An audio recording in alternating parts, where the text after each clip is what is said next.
Bonjour, Sarah Banissen ici, du Jazz Boudoir. Voilà, aujourd'hui je voudrais vous parler de l'importance de la routine.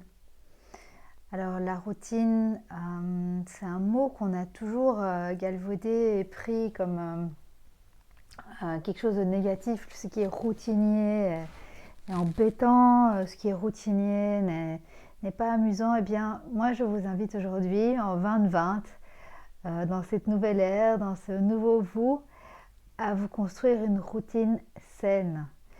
Nous sommes constamment pris par des mouvements de l'extérieur, des énergies qui nous envahissent d'informations, de choses à faire, d'obligations, etc., etc. Donc on n'a plus vraiment cet espace de tiens, qu'est-ce que moi j'ai envie de faire à part les activités obligatoires? Quelle est ma vision de la journée, ma vision de la semaine, ma vision du mois? Pour cela, je vous invite à construire une routine. Alors, c'est quoi une routine? C'est pas grand-chose, vous allez voir. Une routine, c'est quelque chose que l'on fait quotidiennement. Ça doit être d'ailleurs, l'observation de ses pensées. À tout moment de la journée, j'observe mes pensées, la qualité de mes pensées, la polarité de mes pensées. Est-ce que je suis plutôt dans le high, dans le down? Est-ce qu'il y a quelque chose à réorganiser ici dans la qualité de ce que je pense? Ça, c'est la première chose. On a des outils pour ça, on a des techniques pour shifter la polarité de nos pensées et de notre champ magnétique. Première chose. Observer la respiration. C'est nouveau pour vous tout ça. Comment ça, observer ma respiration? Bien, vous vous asseyez tranquillement dans la voiture par exemple ou dans le bus, vous fermez les yeux, vous mettez les mains sur les cuisses et vous inspirez. Et vous expirez tout tranquillement, ça prend 1 seconde, 2 secondes, une inspire, deux inspires, on observe. Et puis si on voit que c'est un petit peu saccadé, que c'est pas aussi profond qu'on voudrait, qu'on n'est pas en paix, notre respiration nous indique dans quel état nous sommes, eh bien on influe en prenant une grande inspiration et une bonne expiration. Ça, c'est la base.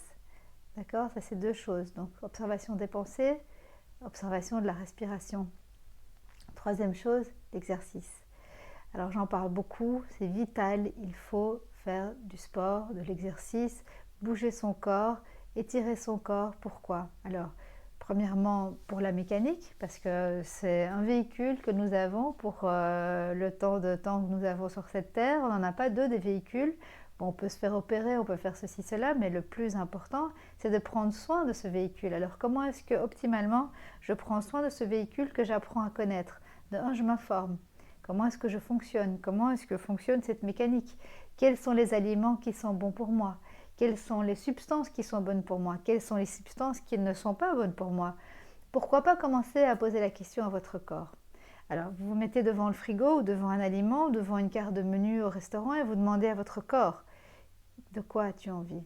Qu'est-ce qui est bon pour toi aujourd'hui? Avec quoi est-ce que tu vas repartir encore mieux qu'avant? Souvent, la nourriture est une intoxication en fait de notre corps. La plupart des choses que nous mangeons nous intoxiquent. On mange par habitude, on mange par besoin social, on mange par envie d'être avec les autres. Donc voilà le côté plus social. Mais en réalité, de quoi avons-nous besoin? Très très peu.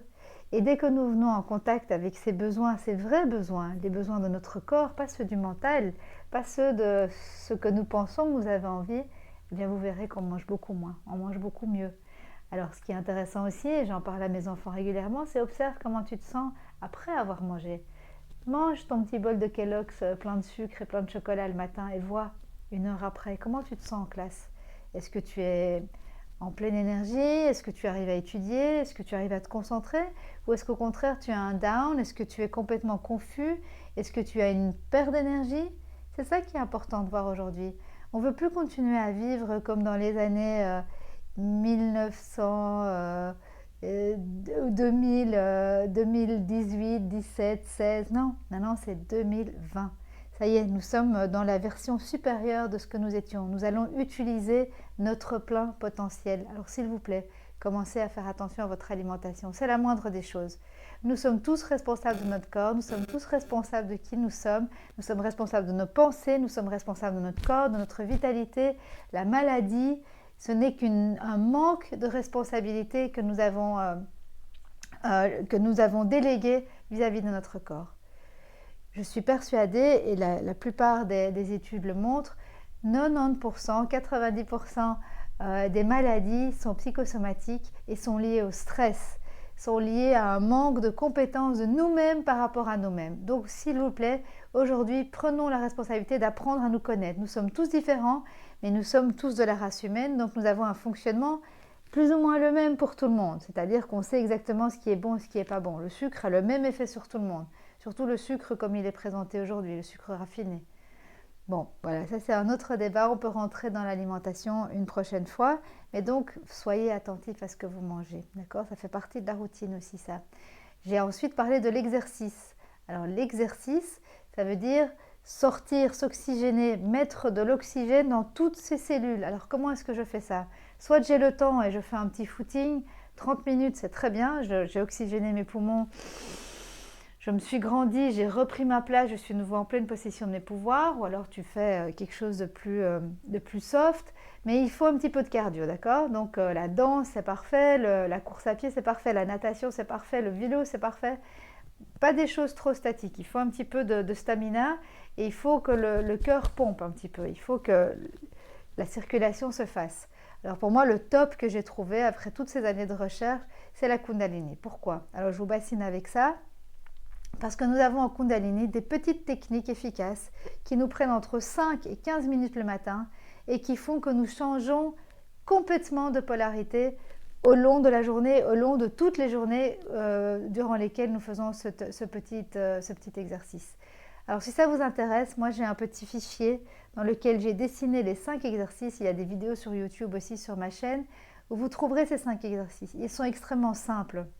Alors au début, ça paraît un petit peu prenant, c'est vrai que ça demande du muscle, ça demande d'être en forme pour bien les faire. Mais allez-y doucement. Petit à petit, vous allez apprendre à les faire avec du courage, avec de la patience, persévérance, vous allez arriver à avoir cette routine. Quoi de plus dingue que d'avoir une routine de 5 à 15 minutes tous les jours qui nous garde en forme, qui remplace pratiquement tout le reste. Évidemment, vous aurez envie de faire le reste, mais ça c'est la base. Si aujourd'hui vous ne faites rien, commencez par ça. D'accord ? Ça comprend de la respiration, ça comprend du mouvement, ça comprend de la flexibilité, de l'endurance, de la musculation. Il y a de tout et ça dure entre 5 et 15 minutes, je vous le rappelle. D'accord?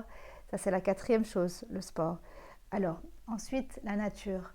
Vitale également. Nous sommes des animaux. Nous sommes membres de cette collectivité, de cet écosystème, la Terre. Quoi de plus important et de plus évident que de se remettre en contact avec elle? Il est vital de prendre contact avec la nature au moins une fois par semaine, si pas tous les jours. L'humain est tellement plus heureux et tellement plus en contact avec son essence, avec sa raison d'être quand il est en contact avec la nature. Faites le test.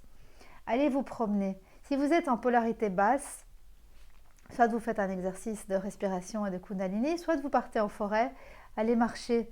Vous verrez que le simple fait d'être en forêt, en contact avec la nature, va vous remettre dans un flux positif, va vous remettre dans une polarité positive, va vous redonner le sens de la vie. Alors peut-être que vous avez des difficultés, qu'aujourd'hui vous ne savez pas marcher, ou que vous avez mal, ou que vous êtes en souffrance.